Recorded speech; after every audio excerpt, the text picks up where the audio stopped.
जय माता दी दोस्तों, हर हर महादेव। स्वागत है आपका हमारी YouTube चैनल अभव्या वर्ल्ड में। दोस्तों, आज की इस वीडियो में आइए सुनते हैं सोमवार व्रत की कथा। किसी नगर में एक धनी साहूकार रहता था। दूर दूर तक उसका व्यापार फैला हुआ था। नगर के सभी लोग उस साहूकार का सम्मान करते थे। इतना सब कुछ होने के बाद भी वह साहूकार बड़ा ही दुखी रहता था, क्योंकि उसके कोई संतान नहीं थी, जिसके कारण अपनी मृत्यु के पश्चात व्यापार के उत्तराधिकारी की चिंता उसे हमेशा सताती रहती थी। पुत्र प्राप्ति की इच्छा से साहूकार प्रत्येक सोमवार भगवान शिव का व्रत और पूजन किया करता था और शाम के समय शिव मंदिर में जाकर शिव जी के सामने घी का दीपक जलाया करता था। उसकी भक्ति देखकर माँ पार्वती प्रसन्न हो गई और भगवान शिव से उस साहूकार की मनोकामना पूर्ण करने का निवेदन किया। भगवान शिव बोले, इस संसार में सबको उसके कर्म के अनुसार फल की प्राप्ति होती है। जो प्राणी जैसा कर्म करते हैं उन्हें वैसा ही फल प्राप्त होता है। शिव जी द्वारा समझाने के बाद भी माँ पार्वती नहीं मानी और उस साहूकार की मनोकामना पूर्ति हेतु वे शिव जी से बार बार अनुरोध करती रहीं। अंततः माता के आग्रह को देखकर भगवान भोलेनाथ ने उसे पुत्र प्राप्ति का वरदान दे दिया। वरदान देने के पश्चात भोलेनाथ माँ पार्वती से बोले, आपके आग्रह पर मैंने पुत्र प्राप्ति का वरदान तो दे दिया, परंतु इसका यह पुत्र 16 वर्ष से अधिक समय तक जीवित नहीं रहेगा। उसी रात भगवान शिव उस साहूकार के स्वप्न में आए और उसे पुत्र प्राप्ति का वरदान दिया और उसके पुत्र के 16 वर्ष तक जीवित रहने की बात भी बताई। भगवान के वरदान से साहूकार को खुशी तो हुई, परंतु पुत्र की अल्पायु की चिंता ने उस खुशी को नष्ट कर दिया। व्यापारी पहले की तरह सोमवार के दिन भगवान भोलेनाथ का विधिवत व्रत करता रहा। कुछ महीनों के बाद उसके घर एक अति सुंदर बालक ने जन्म लिया और घर में खुशियां ही खुशियां छा गई। बहुत धूमधाम से पुत्र जन्म का समारोह मनाया गया, परंतु साहूकार को पुत्र जन्म की अधिक खुशी नहीं हुई, क्योंकि उसे पुत्र की अल्पायु के रहस्य का पता था। जब पुत्र 12 वर्ष का हुआ तो उसने उसे उसके मामा के साथ पढ़ने के लिए वाराणसी भेज दिया। लड़का अपने मामा के साथ शिक्षा प्राप्ति के लिए चल दिया। रास्ते में जहाँ भी मामा भांजे विश्राम हेतु रुकते, वहाँ यज्ञ करते और ब्राह्मणों को भोजन कराते। लंबी यात्रा के बाद मामा भांजे एक नगर में पहुँचे। उस दिन नगर के राजा की कन्या का विवाह था, जिस कारण पूरे नगर को सजाया गया था। निश्चित समय पर बारात आ गई, लेकिन वर का पिता अपने बेटे की एक आंख से काने होने के कारण बहुत ही चिंतित था।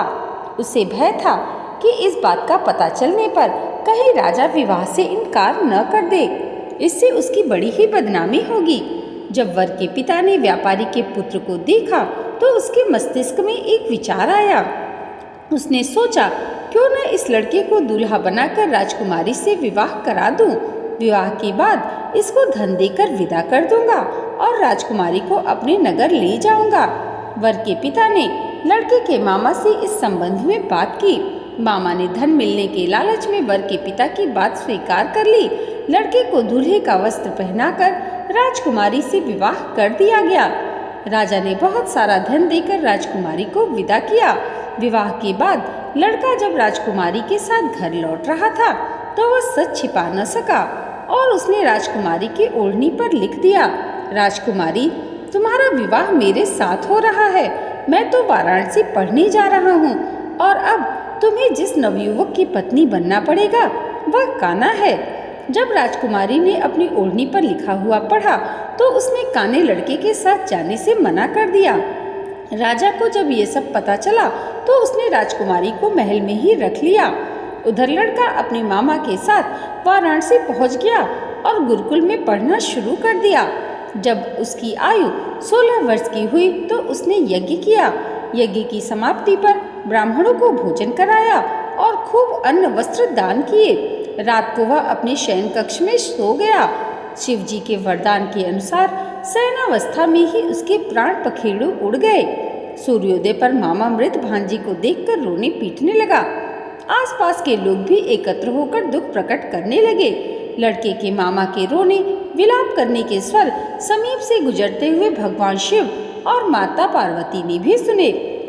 माता पार्वती ने भगवान से कहा, प्राणनाथ, मुझे इसके रोने के स्वर सहन नहीं हो रहे हैं, आप इस व्यक्ति के कष्ट को अवश्य दूर करें। भगवान शिव ने माता पार्वती के साथ अदृश्य रूप में समीप जाकर देखा तो भोलेनाथ माता पार्वती से बोले, यह तो उसी व्यापारी का पुत्र है जिसे मैंने 16 वर्ष की आयु का वरदान दिया था। इसकी आयु पूरी हो गई है। माँ पार्वती ने भगवान शिव से निवेदन कर उस बालक को जीवन देने का आग्रह किया। माता पार्वती के आग्रह पर भगवान शिव ने उस लड़के को जीवित होने का वरदान दिया और कुछ ही पलों में वह जीवित होकर उठ बैठा। शिक्षा समाप्त करके लड़का मामा के साथ अपने नगर की ओर चल दिया। दोनों चलते हुए उसी नगर में पहुँचे जहाँ उसका विवाह हुआ था। उस नगर में भी यज्ञ का आयोजन किया। समीप से गुजरते हुए नगर के राजा ने यज्ञ का आयोजन देखा और उसने तुरंत ही लड़के और उसके मामा को पहचान लिया। यज्ञ के समाप्त होने पर राजा मामा और लड़के को महल में ले गया और कुछ दिन उन्हें महल में रखकर बहुत सा धन, वस्त्र आदि देकर राजकुमारी के साथ विदा कर दिया। इधर भूखे प्यासे रहकर साहूकार और उसकी पत्नी बेटे की प्रतीक्षा कर रहे थे। उन्होंने प्रतिज्ञा कर रखी थी कि यदि उन्हें अपने बेटे की मृत्यु का समाचार मिला तो दोनों अपने प्राण त्याग देंगे। परंतु जैसे ही उसने बेटे के जीवित वापस लौटने का समाचार सुना तो बहुत ही प्रसन्न हुआ और वह पत्नी और मित्रों के साथ नगर के द्वार पर पहुंचा।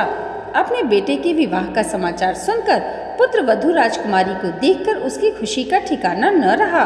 उसी रात भगवान शिव ने व्यापारी के स्वप्न में आकर कहा, हे श्रेष्ठी, मैंने तेरे सोमवार के व्रत करने और व्रत कथा सुनने से प्रसन्न होकर तेरे पुत्र को लंबी आयु का वरदान दिया है।